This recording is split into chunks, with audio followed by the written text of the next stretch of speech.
느헤미야 네 번째 시간이고요. 세우시는 하나님이라는 주제로 계속해서 느헤미야 살펴보고 있습니다. 우리 좌우 앞뒤로 인사 한번 나누실까요? 반갑습니다.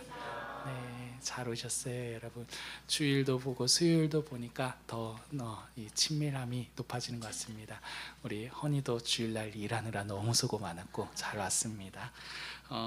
우리가 오늘 읽은 본문은요, 느헤미야와 이 백성들이 성벽을 짓자 산발락과 도비아가 찾아와서요 방해하는 장면입니다. 이 산발락과 도비아, 그러니까 이 성벽을 재건하는 데 있어서 이들을 방해하는, 그러니까 유다인들을 방해하는 이 산발락과 도비아를 간략하게 소개하자면, 먼저 산발락은 사마리아 사람입니다. 그러니까 사마리아는 지리적으로 예루살렘, 그러니까 성벽이 지어지는 곳으로부터 가까이 위치해 있는 민족인데요, 사실 조상으로만 본다면 이스라엘과 조상이 같습니다. 그러니까 북이스라엘이 아수르에 의해 멸망당할 때 남은 민족들을 아수르가 정체성을 흐려버리려고 다른 여러 민족과 이제 결혼시키게끔 그렇게 딱 한 번 섞는데, 그때 이제 혼혈 민족이 북이스라엘 사람들과 여러 다양한 혼혈 민족이 바로 사마리아 사람들입니다. 이 다음으로는 도비아인데요, 도비아는 암몬 사람으로 소개되어 있는데 나중에 후반부에 보시면 유다의 귀족들과도 연결이 되어 있는 인물입니다. 암몬이라는 이 민족 역시도요 예루살렘 동쪽에 위치해 있는, 그러니까 이제 상대적으로 가까운 지리적인 그 조건을 가지고 있는 민족인 거죠. 그러니까 여러분 정리하면 산발락과 도비아 입장에서 예루살렘 성벽이 지어지고 유다 사람들이 그로 인해 자리를 잡고 있다라는 소식은요 정치적으로 곤란한 일이었습니다. 그렇죠? 자신들의 이익이 침해당할 수 있는 일인 거죠. 하나의 민족이 또 다시 자신들 주변에 자리를 잡는다라는 것은 자신들 입장에서 얼마든지 어떤 이 살아온 이 토양 위에 손해를 겪게 될지도 모르는 그런 상황인 거죠. 그래서 이 둘은요 주변 민족들과 연합해서 성벽이 재건되는 일을 힘을 다해 방해합니다. 그러니까 본문을 딱 대하는 우리들의 입장에서는 이제 산발락과 도비아가 이제 나쁜 사람들이다 뭐 이렇게 생각할 수 있겠지만, 사실 이 둘의 모습은요 우리의 모습이기도 합니다. 우리 역시도 우리의 이권과 이익이 연결되어 피해받는 일이라면 어때요? 더 예민하게 받아들이기 때문이죠. 여러분, 저는요 혹시라도 우리 교회에 좀 적용해 보고 싶은데, 우리 교회가 어떤 지역사회와의 관계에 있어서 혹시라도 우리가 어떤 우리의 이익이 피해를 받거나, 그죠? 우리가 어떤 손해를 경험하게 되어야 하는 상황이 된다면, 여러분 저는 산발락과 도비아처럼 뭔가 견제하고 방해하고 우리의 이권을 주장하기보다 도리어 손해를 기꺼이 감내할 수 있는 교회이기를 여러분 저는 원합니다. 물론 이건 여러분 매 상황마다 무자르듯이 이렇게 쉽게 적용할 수 있는 일은 아닐 것입니다. 때로는 싸워야 할 때가 우리의 이권을 정당하게 또 주장해야 될 때가 있을지도 모릅니다. 그러나 기본적으로 주변 이 주변 상가와의 관계나 건물 직원분들과의 관계에 있어서 이건 우리가 손해 보는 거 아닌가라는 판단이 들 때, 산발락과 도비아처럼 내 이익을 그렇게 챙기는 교회가 아니라 기꺼이 손해를 감내할 수 있는 교회, 그런 교회가 우리 교회일 수 있었으면 좋겠어요. 여러분, 더불어 저는요 주변 교회를 향해서도 우리가 어떤 산발락과 도비아처럼 하지 않을 수 있었으면 좋겠습니다. 그렇죠? 어떤 여러분들을 두고 하는 말이 아니라 사실 저를 두고 하는 말이죠. 그렇죠? 우리 교회 주변에는 당장 바로 보이는 곳에는 교회가 있지는 않지만, 그럼에도 주변의 몇몇 교회들을 볼 때요 산발락과 도비아처럼 보는 게 아니라 우리가 한 주님의 이 교회 공동체, 교회라는 것을 기억하면서요 서로를 잘 세워갈 수 있는 그런 따뜻함이 있는 교회, 그런 교회가 우리 교회일 수 있었으면 좋겠어요. 그리고 그런 교회가 되도록 오늘 밤에도 함께 기도할 수 있었으면 좋겠습니다. 여러분, 이렇게 산발락과 도비아가 포로로부터 귀환한 유다인들을 방해하는 이 내용은요 두 가지였는데, 조롱과 협박이었습니다. 먼저 조롱부터 한번 살펴볼게요. 1절부터 3절이거든요. 같이 한번 읽어보겠습니다. 시작. 산발락이 우리가 성을 건축한다 함을 듣고 크게 분노하여 유다 사람들을 비웃으며 자기 형제들과 사마리아 군대 앞에서 일러 말하되, 이 미약한 유다 사람들이 하는 일이 무엇인가? 스스로 견고하게 하려는가? 제사를 드리려는가? 하루의 일을 마치려는가? 불탄 돌을 흙 무더기에서 다시 일으키려는가 하고 암몬 사람 도비아는 곁에 있다가 이르되 그들이 건축하는 돌 성벽은 여호가 올라가도 곧 무너지리라 하더라. 여러분, 지금 산발락과 이 도비아의 조롱하는 이 내용은요, 요약하면 결론만 말하자면 이겁니다. 너희가 과연 뭘 할 수 있겠느냐 라는 것입니다.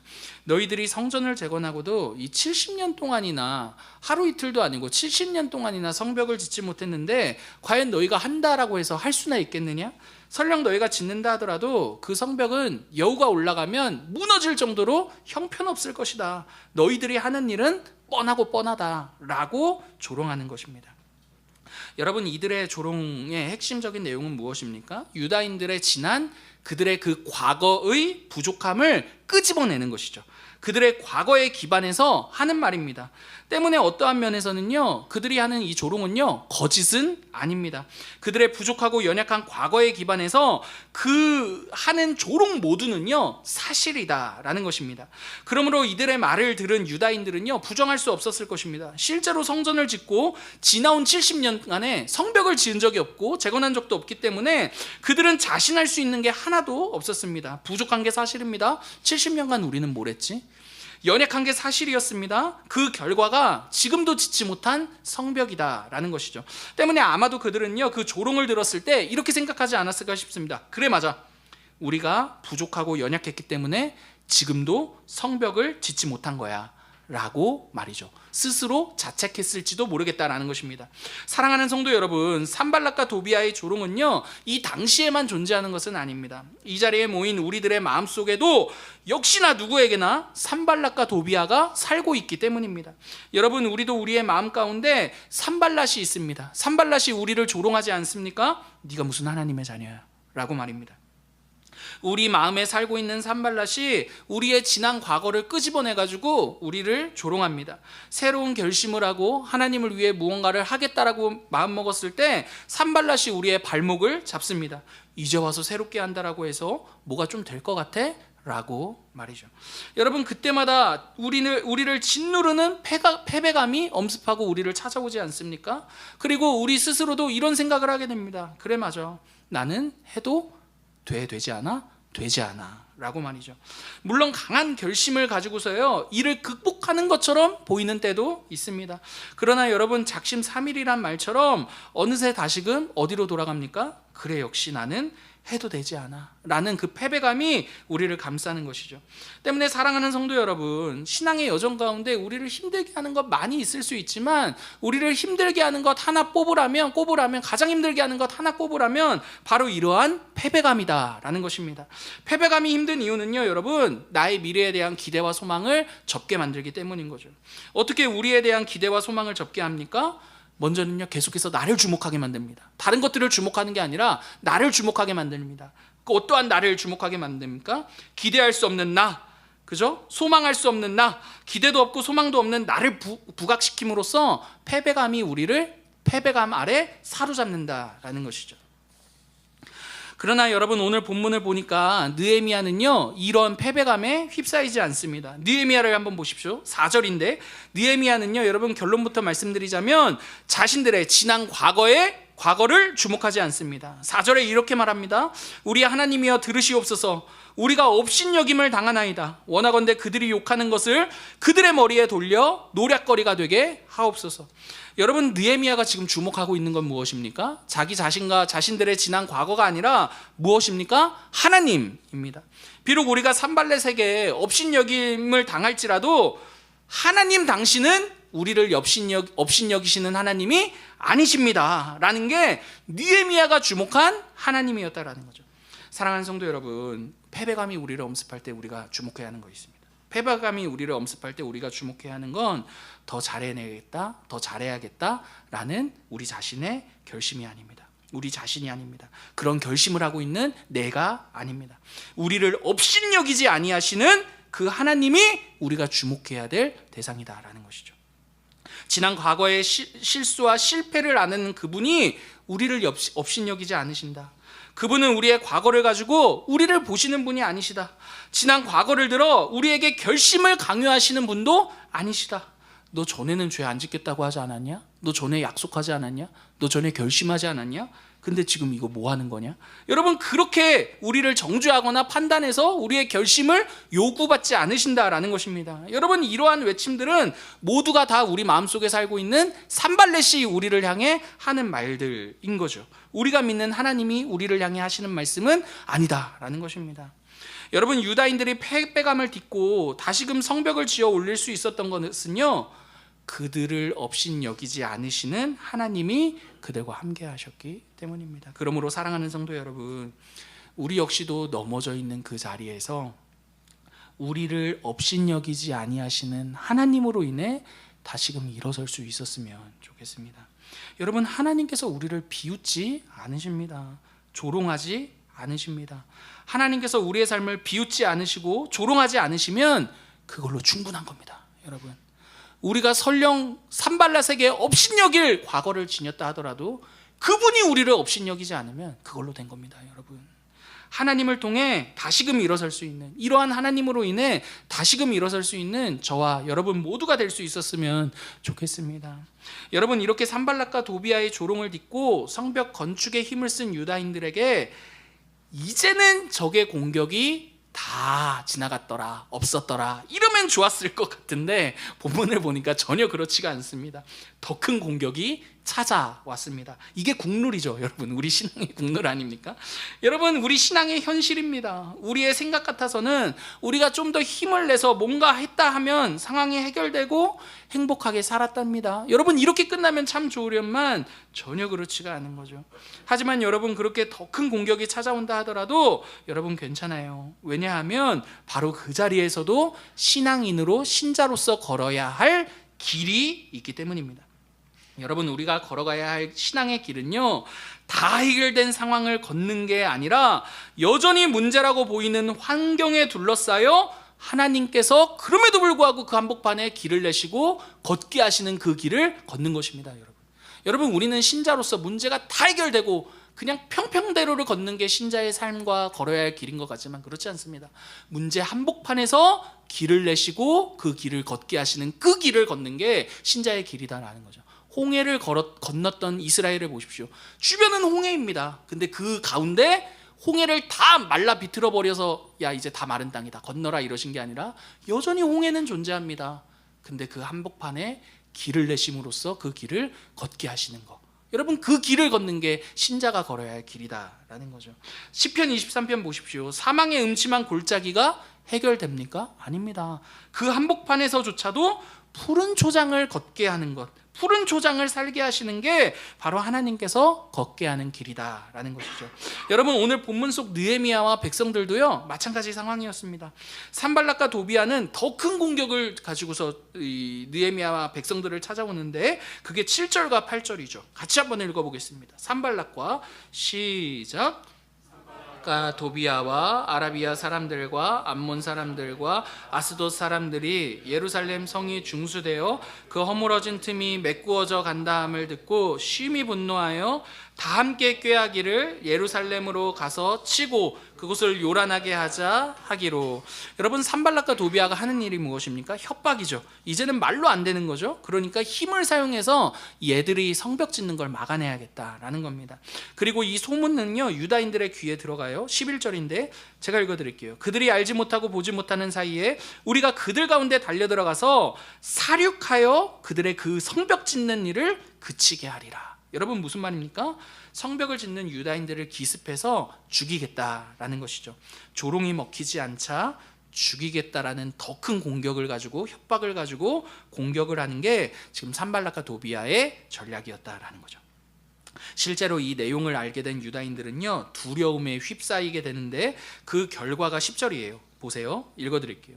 유다 사람들은 이르기를 흙 무더기가 아직도 많거늘 짐을 나르는 자의 힘이 다 빠졌으니 우리가 성을 건축하지 못하리라 하고. 여러분, 지금 그 소문을 들은 유다인들의 마음이 어떻습니까? 두려움에 휩싸여 있다라는 것을 알 수가 있는 거죠. 사랑하는 성도 여러분, 산발랏의 조롱과 협박은요, 유다인들에게 패배감과 두려움을 가져다 주었습니다. 여러분, 이 패배감과 두려움이 바로 우리 신앙을 둘러싸고 있는 현실이다라는 것이죠. 여러분, 우리도 우리를 힘들게 하는 것들 무엇이 있을까? 가만 들여다보면 이 두 가지 꼭 반드시 등장할 것입니다. 패배감과 두려움 말이죠. 여러분, 패배감은요, 주로 우리의 내부로부터 올라오는 감정들이죠. 앞서 말씀드렸듯이 내 자신의 과거나 실수나 부족함으로부터 올라오는 감정들이 패배감 아니겠습니까? 여러분, 두려움은요, 외부로부터 우리를 덮쳐오는 내용들입니다. 불안정한 미래, 부족해 보이는 나의 어떠한 경제력, 또는 건강의 불완전함, 내가 겪고 있는 관계의 문제와 같은 것들로부터 오는 두려움이 있는 것이죠. 여러분, 이러한 문제들은요, 우리의 신앙 현실에서 쉽게 사라지는 것들이 아닙니다. 기도를 하면 사라질까요, 여러분? 기도를 해도 사라지는 것 같지만 이내 다시 여전하다라는 것을 알게 되죠. 여러분, 저는 목회자로서 가장 경계하는 것 중 하나가요, 기도하면 다 돼, 기도하면 다 돼 라는 식의 태도입니다. 여러분, 물론 기도하면 돼요, 됩니다. 여러분, 그러나 기도하면 다 돼, 이 무적 찬스처럼 다 밀어붙이는 태도는 마땅히 경계해야 될 태도입니다. 여러분, 기독교 신앙은요, 왜냐하면 기독교 신앙은요, 그렇게 순진하게 우리의 현실을 동화로 말하고 있지 않기 때문입니다. 여러분, 오늘 본문만 보더라도 그렇지 않습니까? 산발랏의 첫 번째 조롱 때 느헤미야가 하나님을 찾았습니다. 여러분, 이거 기도한 겁니다. 근데 기도했는데 어떻습니까? 더 큰 공격이 찾아왔습니다. 여러분, 그럼 어떻게 할 거예요? 기도 안 할 거야 이러죠.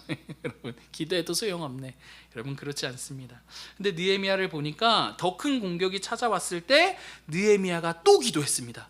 근데 여러분, 현실은 어떻습니까? 방해가 사라집니까? 사라지지 않습니까? 사라지지 않습니다. 더 심한 방해가 여전히 이어지고 있더라라는 것이죠. 그렇다면 여러분, 이 현실 가운데 이 느헤미야의 현실과 오늘 우리의 이 현실이 맞닿아 있는 이 지점에서 우리가 이 본문을 통해 배워야 할 교훈이 무엇일까요? 여러분, 그 교훈이 14절에 이렇게 나와 있습니다. 함께 한번 읽어보겠습니다. 내가 돌아본 후에 일어나서 귀족들과 민장들과 남은 백성에게 말하기를, 두려워하지 말고 지극히 크시고 두려우신 주를 기억하고 너희 형제와 자녀와 아내와 집을 위하여 싸우라 하였느니라. 여러분, 14절은요, 느헤미야가 백성들에게 하는 말입니다. 느헤미야가 백성들에게 무엇라 말하고 있습니까? 너희는 그들을 두려워할 것이 아니라 지극히 크시고 두려우신 주를 기억하라 라고 말합니다. 여러분, 느헤미야가 백성들을 향해 하나님을 기억하라 라고 말하고 있다라는 것입니다. 하나님을 기억함으로써 너희들의 현실에 주어진 책임을 포기하지 말아라 라는 게 하나님을 기억하라 라는 이 말의 의미가 되는 겁니다. 사랑하는 여러분, 기독교 신앙에 있어서 가장 중요한 덕목 가운데 하나는요, 여러분, 하나님을 기억하는 것입니다. 여러분, 그리고 이걸 조금 더 의역하면 포기하지 않는 것입니다. 여러분, 이걸 고급진 단어로 신실함이라고 말하는데, 이 신실함과 성실함이 우리가 흔히 말하는 믿음이라는 말입니다.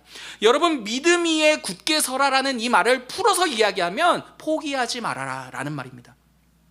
너의 부족한 과거, 너의 연약한 모습, 패배감이죠.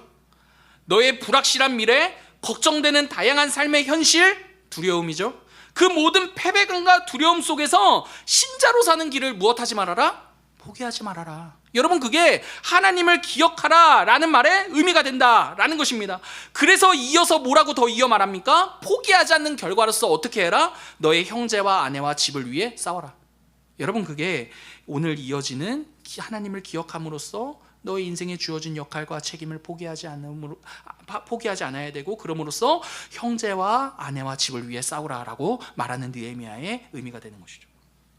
여러분, 오늘 우리의 삶을 사는 데 있어서 중요한 태도가 무엇입니까? 여러분, 포기하지 않는 것입니다. 여러분, 포기하지 않을 수 있었으면 좋겠습니다. 내가 왕년에는 잘했는데 이전에는 내가 이렇지 않았는데. 여러분, 이런 말로 스스로의 신앙과 스스로를 자책하고 판단해서 혹시 주저앉은 분들이 계시다면 여러분, 다시금 그 자리로부터 일어설 수 있었으면 좋겠습니다.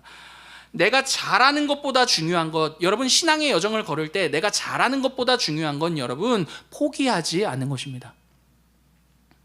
여러분, 이전에 제가 좋아하는 한 원로 목사님이 이런 이야기 하셨어요. 나이를 먹고 훌륭해진다라는 것은 포기하지 않는 것이라는 걸 배웠습니다. 이런 말을 해주셨어요. 제가 그때 정말 그 말에 많은 위로를 받았습니다. 왜냐하면 여러분, 저도 모르게 뭔가 신앙생활하면 내가 잘한 것만 남는다라는 생각을 했는데, 그러다 보니 뭔가에 부족하거나 뭔가에 실수하거나 실패하거나 뭔가 못하고 있는 내 모습을 보면 신앙생활에 할 맛이 나지 않는 것입니다. 여러분, 잘한 것만 남는다라고 생각했던 그 맥락에서 저희 신앙생활을 보니까 만족감이 없는 거죠. 여러분, 예를 들면 헬스를 하는데 10일을 딱 열심히 했습니다. 열심히 한 10일이 있을 때는요, 헬스한 내 자신이 만족스럽죠. 근데 열심히 하지 않은 20일이 있으면 한 달이 싸그리 다 내가 했던 10일도 아무것도 아닌 것처럼 돼버리는 게 우리의 마음 아닙니까? 그런 식으로 신앙생활의 어떤 모습을 보았다라는 거죠. 근데 여러분, 기독교 신앙의 핵심, 진짜 중요한 내용은요, 여러분, 포기하지 않는 것입니다. 얼마나 잘했느냐가 아니라 포기하지 않는 게 중요합니다. 여러분, 포기하지 않고 넘어진 자리에서 한 번 더 일어서는 게 실력이고 신앙이다라는 것입니다. 여러분, 이렇게 말할 수 있는 이유가 있습니다. 왜 잘하는 것보다 포기하지 않는 게 중요하다라고 말하는지 이에 대한 이유가 있습니다. 여러분, 본문으로 다시 돌아와 하나님을 기억하다라고 할 때 이 기억하다라는 단어는요, 백성들이 하나님을 기억할 뿐만 아니라 사실은 하나님께서 자신들의 백성을 기억하셨다라고 할 때 사용되는 단어입니다. 때문에 출애굽기에서 여러분, 출애굽의 시작은요, 하나님께서 자신들의 백성을 기억하셨다라는 이 장면으로부터 시작되는데, 그때 사용된 기억하다, 하나님께서 자신들의 백성을 기억하다, 자신의 백성을 기억하다에 사용된 그 단어가 바로 오늘 느헤미야가 백성들을 향해 기억하라라고 말하는 이 단어입니다. 무슨 말이냐 하냐면, 여러분, 느헤미야와 백성들이 하나님을 기억할 수 있는 이유는요, 하나님께서 그들을 기억하시는 하나님이시기 때문인 거죠. 그들이 못하고 넘어져 있을 때에도 하나님은 그들을 기억하시는 하나님입니다. 그들이 자신들의 실수와 실패와 무너진 과거 속에 하나님을 기억하지 못한 그 순간에도 하나님은 그들을 기억하시는 하나님이신 거죠. 그들이 잘했기 때문에 기억하시는 분이 아니라 그들이 하나님의 백성이기 때문에 하나님께서는 이스라엘을 언제나 기억하시는 그들의 하나님이십니다. 그들을 기억하시는 하나님 때문에 오늘 느헤미야는 백성들을 향해 말할 수 있는 거죠. 너희의 하나님을 기억하라라고 말이죠. 사랑하는 성도 여러분, 오늘을 사는 우리도 마찬가지라고 생각합니다. 여러분, 하나님께서 우리를 기억하십니다. 우리가 실수하고 실패하고 넘어지고 낙심하고 패배감과 두려움에 휩싸여 하나님이 어디 계신지조차도 기억하지 못할 때 그분이 우리를 기억하십니다. 하나님께서 우리를 포기하지 않으십니다. 우리는 수도 없이 하나님을 향한 신앙의 여정을 포기하고 또 포기하고 또 포기했을지 몰라도 그분이 우리를 포기하지 않으십니다. 그래서 우리도 포기하지 않을 수 있는 거죠. 무엇보다 여러분, 하나님께서 우리를 포기하지 않으시기 위해 그분이 포기하신 게 있습니다. 그분의 하나뿐인 아들이죠. 여러분, 그리고 더 나아가 그 아들도 포기하셨습니다. 무엇을 포기하셨습니까? 자신의 생명을 포기하셨죠. 우리를 포기하지 않으시기 위해서요. 그러므로 사랑하는 성도 여러분, 예수 그리스도 안에서요, 우리를 포기하지 않으시는 이 하나님으로 인해 우리는 우리의 삶에 주어진 신앙의 여정들을 포기하지 않을 수 있습니다. 여러분, 7번 넘어진 그 자리에서도 포기하지 않을 수 있죠. 왜요? 그리스도께서 우리의 8번째가 되시니까요. 비록 신앙의 여정에 실수가 있다 하더라도, 실패가 있다 하더라도 그 넘어진 자리에서 일어설 자유가 우리에게 있습니다. 여러분, 그래서 여러분, 우리 인생에 남겨진 결론은요, 넘어진 7번이 아니라 다시 한 번 더 일어선 8번째가 되는 것이죠. 예수 그리스도가 우리의 영원한 8번째가 되어주셨기 때문입니다. 여러분, 8번째만 있으면 넘어진 7번, 그죠? 실패한 7번, 실수한 7번은요, 얼마든지 아름다운 이야기가 되는 거죠. 그렇지 않습니까? 7.8기에 7전은요, 8기가 있기 때문에 얼마든지 아름다운 이야기입니다. 그러므로 여러분, 우리가 신앙의 여정에 있어서 정말 중요한 건 포기하지 않는 거죠. 말씀을 마치겠습니다. 사랑하는 성도 여러분, 날마다 우리의 삶에 주어진 이 신앙의 여정을요, 포기하지 않을 수 있었으면 좋겠습니다. 여러분, 신앙은 잘하는 것보다 포기하지 않는 게 중요합니다. 여러분, 복음은요, 우리로 하여금 매일같이 포기하지 않을 수 있는 용기를 우리에게 가져다 주죠. 그리스도가 계심으로써 우리는 또다시 도전할 수 있습니다. 여러분, 포기하지 않는 게 성령 충만입니다. 그래서 여러분, 남편으로서, 아내로서, 자녀로서, 직장인으로서, 친구로서 하나님께서 우리에게 부여하시고 가져다 주신 맡아서 살게 하시는 그 역할을 포기하지 마시고요, 우리를 포기하지 아니하시는 그리스도와 함께 우리답게 우리의 몫을 살아내실 수 있는 저와 여러분 되기를 간절히 기도합니다. 우리에게 주신 말씀